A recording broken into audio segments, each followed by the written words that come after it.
Hi everyone, it's Michael Citron with the Citron Real Estate Group for another episode of Ask Michael Monday. This is episode 25. I'm so excited to have our mayor, here she is, Christine Hunschofsky, here for us for our episode 25.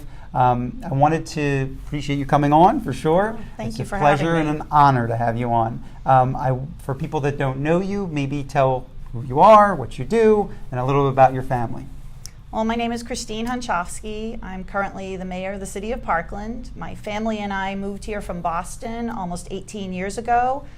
At the time, our oldest son was 2, and I was pregnant with our youngest. Wow. And the first thing I did when I got to Parkland within the first month is join the local Parkland Coconut Creek Moms Club, and I'm still friends with people from that first time I met them.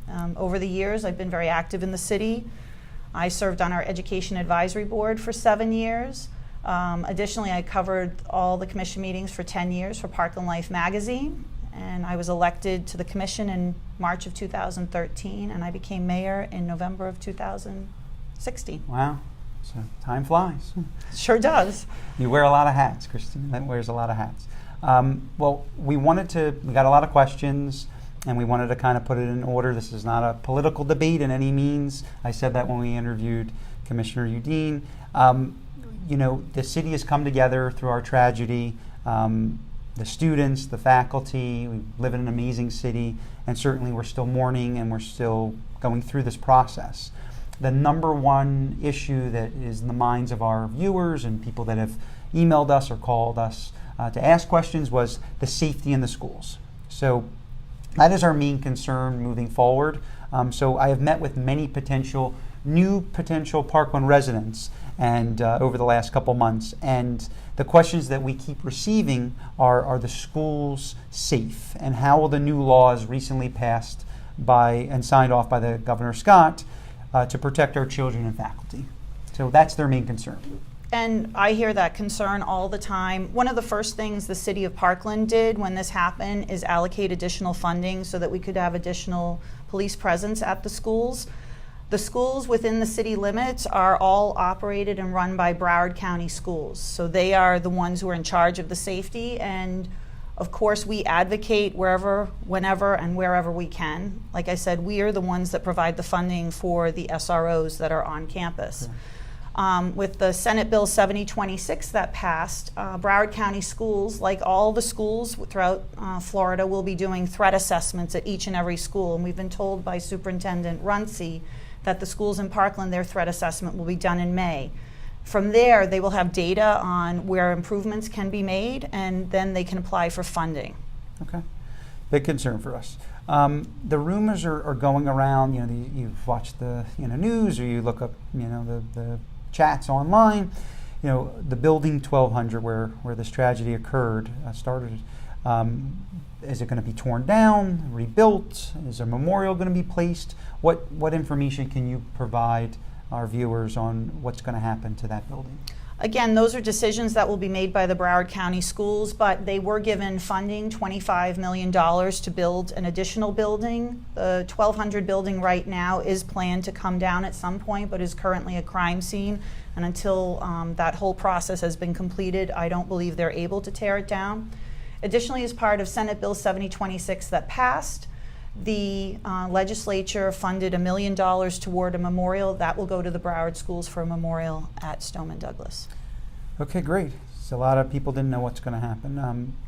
Now, getting into the police, and a lot of questions about the Broward Sheriff's Office. Do you think that the Broward Sheriff's Office should police our city moving forward? So what the commission has done is we like to base all our decisions on data. So we have gone out for RFQ. Those bids are due in tomorrow, actually, for police analysis. So this will be done by an independent party. It will come before the commission sometime, probably mid-May, where we will choose who will do the analysis. And as part of the analysis, we've asked that our current BSO contract be reviewed, that it be reviewed to see if BSO has been in compliance with the contract. Additionally, the analysis will be done what our current staffing levels are and what our suggested staffing levels are, so that we know that we have the appropriate staffing for the size of our city. The last part that they will be looking at is looking at what our other police options are. Police options would be BSO, Parkland Police Force, or a neighboring municipality. This will all be done by an independent expert so that we will then have the information, the data that we need to make the best decision moving forward. In the city, you guys will have open forum for people to come and review this information? So we, the decision gets made in May who the person will be or which company will be making this analysis. Then it will come before the commission for a vote no matter which way the decision is made. All our meetings are open to the public, and actually if you go to our website at www.cityofparkland.org/cc, you can see when our upcoming meetings are as well as the agendas are there. All our meetings are open to the public, and the public is allowed to comment on any item at the meeting. Because you mentioned earlier that 2019, I think the contract is up. So correct, the end of September 2019. So you have enough time to really, and I agree with you, I really want to know more information. I think it's a great idea to have an independent perspective on what's going on. And from an expert correct. In this area. And then, yeah, somebody who's going to give us the best advice. That's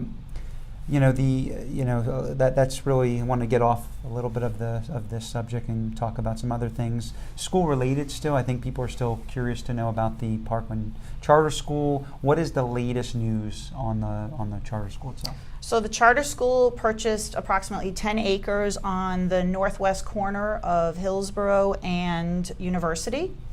They came before our planning and zoning board. Now, planning and zoning is an advisory board, so anything goes through our planning and zoning department, then it goes to the planning and zoning board, and they make recommendations to the city commission.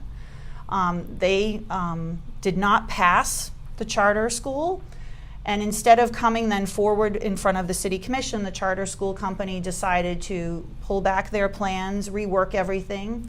They have since resubmitted to our planning and zoning department, and they have received comments back to make certain improvements that need to be made. So it is not on our planning and zoning agenda yet, and it is not on our city commission agenda yet. Okay, still on schools. Will another middle school or elementary school need to be built in order to accommodate the growth of our city and the increase in population? So currently the boundary process happens every fall. This year, none of the Broward County schools in Parkland are as part of the boundary process this fall. Going forward, the Broward County Schools has a student generation department where they look at all the generation rates, and they're the ones that decide where the need is. And at this point in time, they have signified no need, but I do know that if anybody does have questions about where we are currently in the numbers in the Broward County Schools in Parkland, Abby Friedman is our school board member, and she would be a really good contact because she would be most up to date on those numbers and what those plans are. If you're watching, Abby, we want you on our next Ask Michael Monday to ask you these questions, because we got a lot of questions for this. Look, people are asking about Parkland, why should we move here? We're getting that in the real estate community. Why should people make a move to the city of Parkland now? For people coming from maybe locally, not too far away, or people coming from out of state or even out of the country. We're getting that question. Why Parkland? Why should they still want to call this great city their home?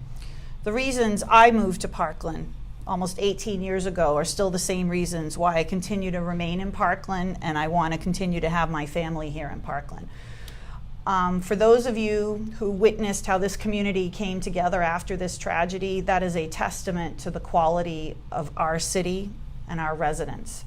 We live in an amazing community-oriented city, families. You can't go anywhere without running into someone you know, whether you've met them when the kids were little or when you've met them through a group of friends.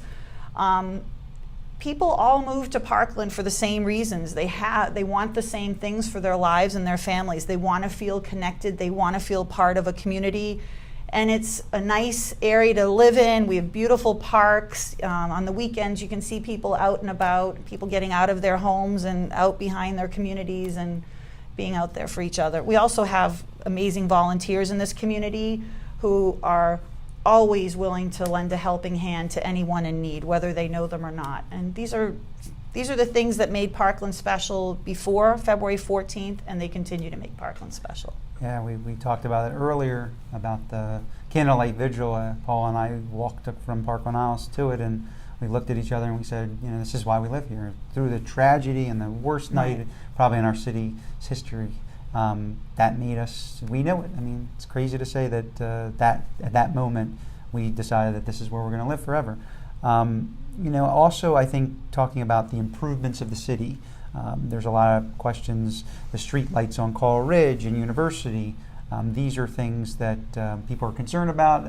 I honestly am. I leave every morning very early to go to the gym, and it's very dark on University and Coral Ridge. So, do you know if that's gonna, if those lights are gonna come soon? Yeah. So these lights have been in the works for several years. Things don't always move as quickly as we would like.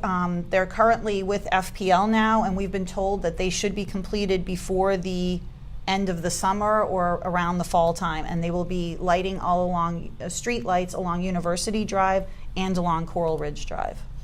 Okay, I think I asked you a lot of tough questions. A lot of people asked, and a couple questions that I think are very informative. I wanted to thank you for coming on. We talked to Christine a little bit before this. I mean, amazing mayor. Just some of the things you've done for our city, and been here for a long time as a resident, and been very informed and involved. And just some of the things you've told us about after the tragedy of you being very involved and totally dedicating yourself to helping the city and making it special. And I love the city. We moved here for a reason, and we've never wavered on that decision ever. If anything, as the years have gone on, it's only solidified that we made the right decision to move to Parkland. We're happy and proud that my children have been raised here. And if any of your viewers have any questions for me, I'm always available. My email is chunschofsky@cityofparkland.org. Please feel free to send me an email. I host open office hours every once in a while. Yeah. I can't serve the public as well as I would like to if I'm not hearing back from them. So I'd love any of your input. Please feel free to reach out. She responds to emails. Trust me, I asked her to come on. She responded, and she'll answer your questions and concerns. Thank you so much for allowing us to come here. Thank you so much, Michael. Appreciate it. Thank you so much. Have a great evening.